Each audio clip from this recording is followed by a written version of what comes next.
Assalaamu alaikum warahmatullahi wabarakatuh. Jirra jirtuu obboleewwan koo akkam nagaa keessanii an nagaa kooti alhamdulillah. Kunoo hadhaa uffatni koo rattabamee hin dhumne sirraa'ee hin dhumne kan biyya alaarraa dhufee jechuudha. Akkuma kanatti jira. Akkuma dhufeen kunoonni kan akkuma kanatti jiranii kabne madaabaraa isaatiin amma hin danda'u tokko waanan keessaa fayyadamu immoo kunoo qubsaaxinitti naqadhe.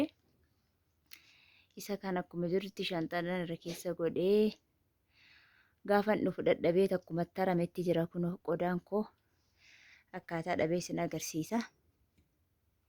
Ilaala. Kun akkuma kanatti taramee gaafan dhufu.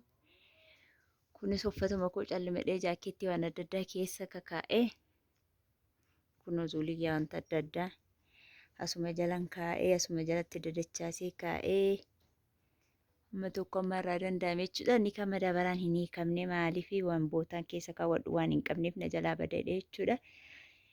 Maatiidhaaf isin kennine isin jechuu barbaadeetanii qodaa koo kunoon akkuma jirutti asuma hin keewwadhe. Kun akkuma jirutti babbanamee jira laafa tokko akka qaaniitti dhabe ilaalaala. Sirraa'een beeku na jibbisiiseyyuu dhugaa rabbii uffanni jechuudha. Akka inni itti ta'ee fi obboleewwan koo argaan isinii dhaamu barbaadu. Wanti kana isin agarsiisee fi asumaan iyyuu qumsaaxinii warri bitachuu barbaaddanii qumsaaxinii kana birrii 10,000 bitame. Birrii 10,000 bitame hedduu bareedaadha. Ani akkuma dhufee qodaa koo akkuma kanatti keessa keewwadhee amma wajjin hin qajeelchinaa. Na jibbisiisee naan gaafuma dhufu akkuma kana bitadhee fidee itti naqee hin sirroofne inni kaan akkuma kan jira inni kaan shaanxaa keessa jira. Qodaan koo akkuma jirutti as jira isinii jechuu barbaadeetanii burcuqoon koo kunoo as jira. Burcuqoon nati baay'ee kana waa tokko isinitti himuun barbaada jechuudha obboleewwan kan koo. Burcuqoo kana jechuudha. Burcuqoo kana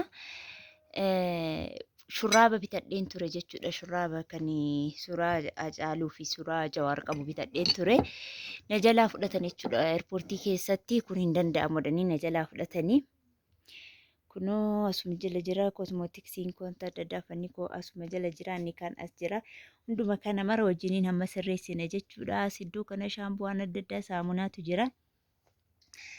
Hamma tokko hin qabata guddaa yoo ta'u dhiises isin filannoo keessaniin bitachuu dandeessanii isa guddaas akkuma darajaadhaan jira bitachuu dandeessanii. Ani xiqqoodhuma siin bitadhee maaliifi itti adeemeetan isa kaan immoo itti yaadeetanii guddaadhuma uffata koo hunda fudhatu. Isa kaan akkuma argitan amma madaabaraadhumaan akkuma kaargoodhaan dhufeen akkuma sanaan guutamee jira hin hiikne jechuudhaani. Kanuma waan na barbaachisa jedhe qofan hiikee as kaa'ee isiniin jechuu barbaadeetanii. Akkuma argaa jirtan zuuliyyaa kanaa maaliif maatii kennuu dhiiftee ofii lafa keewwatte jechuun keessanii nafuu inni lafa kaa'ee fi ramadaana ga'uudhaa kaaruun dhufe'anii kanaa jennaanii gisee ramadaanni ga'u koo waan hin dhufeef ramadaana hidii ramadaanaattiin kennaa fi baasee akka addisiitti saarpiraayiz godhaa. Maaliif ramadaana waan ta'eef suma ergasiitti mimmiicamee itti fayyadama akkuma haaraatti waan ta'eef hedduu amma kana nama gammachiisu. Kanaaf hidii ramadaanaattiin addisii tokko kana keessaa lamas ta'u baasee afaa akkasittiin saarpiraayiz jara godha jechuudha. Kanaaf nama kennuufi dhiisee kun akkuma jirutti uffata kan kootii akkuma kanatti jira. Ganaa sirreessaa waliin sirreessinaa isiniin jechuu barbaada obboleewwan kan koo. Garuu obboleewwan koo wanta isinitti himuu barbaadu uffatuma bitina baqqaasin. Uffatuma biyya alaatiin bitina. Hin barbaachisu bakka uffata bitu jechuun biyya alaati. Dhugaa rabbi amma jechuudha ani kan koo shaanxaa sadii fi kaartoonii 3 jechuudha kanan fidadhee dhufe. Hamma dhufee jimmaan qaqqabutti birrii 7,000 itti bahe. Wacii isaa achi dhiisaa isa achi dhiisa. Dhugaa rabbi Harisaa badakee hamma jimma dhufutti jechuudha birrii 7,000 itti bahe jechuudha qodaa kanatti. Akki isinitti sin jibbisiisu waan gati sin jechisiisa dhugaa rabbi. Kan biraa immoo waa'ee qaraxaa jechuudha. Amma fakkeenyaaf an gizeen Dubaayii keessa jiru. Birrii silkiin fa silkii 2 fa'i amma Dubaayii silkii 2 fa'i dabarfata jedhamaa ture. Dhugaa soba haasaa namaa fudhatin haala. Haasaa miidiyaa irratti oofamu tokkoon fudhatin anuu sodaa kana silkiiyyuu jechuudha. Utuun obboleewwan kooti silkii fidee dhufuu barbaadu jechuudha. Ani silkii dura silkii 2 qaba silkii itti fayyadamaa ture. Silkii tokko obboleettii kootiifan bitee silkii tokko obboleessa kootiifin bitee walumatti silkii 4 qaba jechuudha. Isumayyuu ani almuuniyeemiidhaan shaffaafaan ashagee jala kaa'ee sumaa na jalaa fudhatan jedhee utuun sodaadhu jechuudha. takka garagalanii ilaalan silkii hamma feetan jechuudha. Fudhatanii dhufuu dandeessanii silkii jechuudha. Kaargoo keessa keewwachuu dandeessanii almuuniyeemiidhaan ashagdanii shanta keessan keessa ashagdanii kaawwachuu dandeessanii. Inni soba tokko duwwaa dabarfata qodaa elektirooniksii keessa kan jedhamu hundi soba. Kanaaf isin hamma barbaaddan fudhattanii dhufuu dandeessanii qodaa hin sodaatina haasaa namaallee hin dhagahina kanaa booda garuu qodaa hin bitina uffata hin bitina waan tokko hin bitina biyya alaarra. Birrii keessan qofa fudhadhaa kottaa obboleewwan koo dhugaa rabbi anatti isiniin jedhaan waan wajjin siqaa'ee argeeffan isinitti himaa jiraatu dhageessan isinii bareedaadha dhugaa hin bitina uffata biyya alaati. Caammaa jechuudha dhugaa caammaa meeqanna jalaa bade uffata meeqanna jalaa bade nyaata ta'ee madabaraa keessa taa'ee jechuudha ashagamee kaartoonii keessa gizee meeqa taa'ee gizee isin dhuftanii as guyyaa lama keewwattan hin jiru bakka busbusaa'ee ofii isaatii qolleerraa baa caammaarraallee akka fedhe orjinaalallee yoo ta'e jechuudha.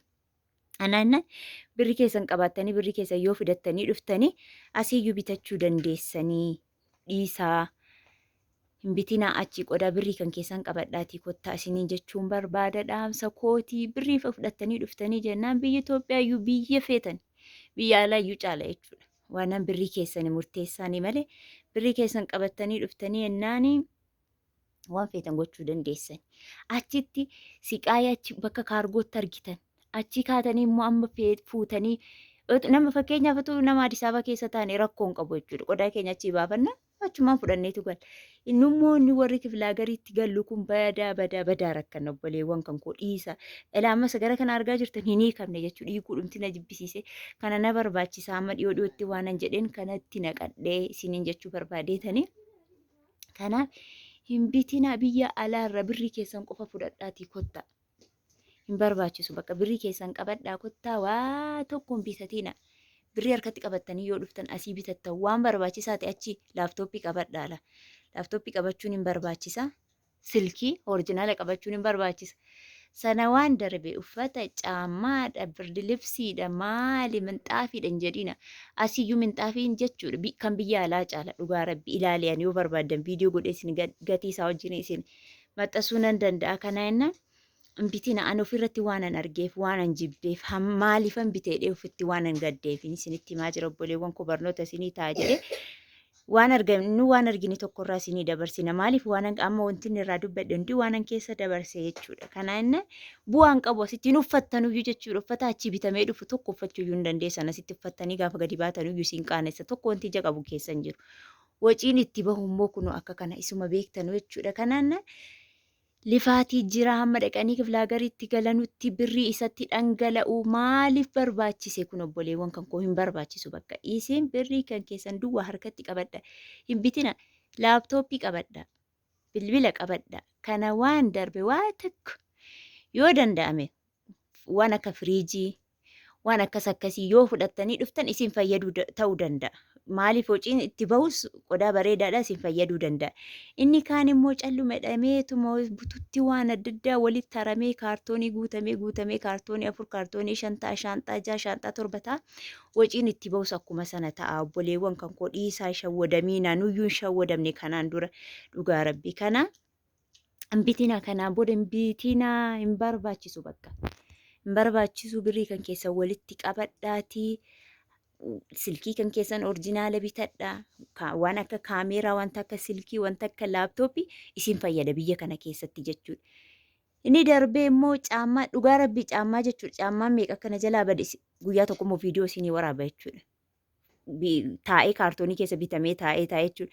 Gaafa isin dhuftanii asitti baaftanii itti fayyadama jettanii qolata irraa ka'a jechuudha caammicharraa. Jalaaniin kaarra keessaan qolasaa ka'a. Kisaaraadha lifaatiidhatti dadhabuudhatti kassaruudha malee bu'aan qabu. Kana jennaani hin bitinaa. Biyya alaarra uffata hin bitinaa, caammaa hin bitinaa, waan tokko hin bitinaa. Elektirooniksii hin bitanne yoo jettan bitachuu dandeessanii maaliif isin fayyaduu danda'a kanni. Akkasii isiniin jechuu barbaada obboleewwan kan koo viidiyoo kun yoo isinitti tolee laayik godha sheer godhaa itti fayyadamaa dhagahaa obboleewwan keenya tokko biraan ga'a namni tokko hin beeku. Waan biyya alaatti arge waan dhufee biyya isaa ofii keessatti argumse callumedhee walitti hara maaliif anas waan na mudatee beekuuf isinitti himaa jira. Ani ergasii waan biyya alaa suuqii fayyisee naqee argu waan bakka ammu walitti haruun barbaada maaliif na darba na jalaa darba bor dhufee hin argadhu hamuun bitachuun qaban jedha nan sarda. Waa tokko bu'aan qabu inni immoo kisaaraadha malee dhiisa isinitti haafuu birrii keessantu isin fayyada. Isin jechuu barbaada obboleewwan kan koo nagaan naa ta'a nagaan naa turaa.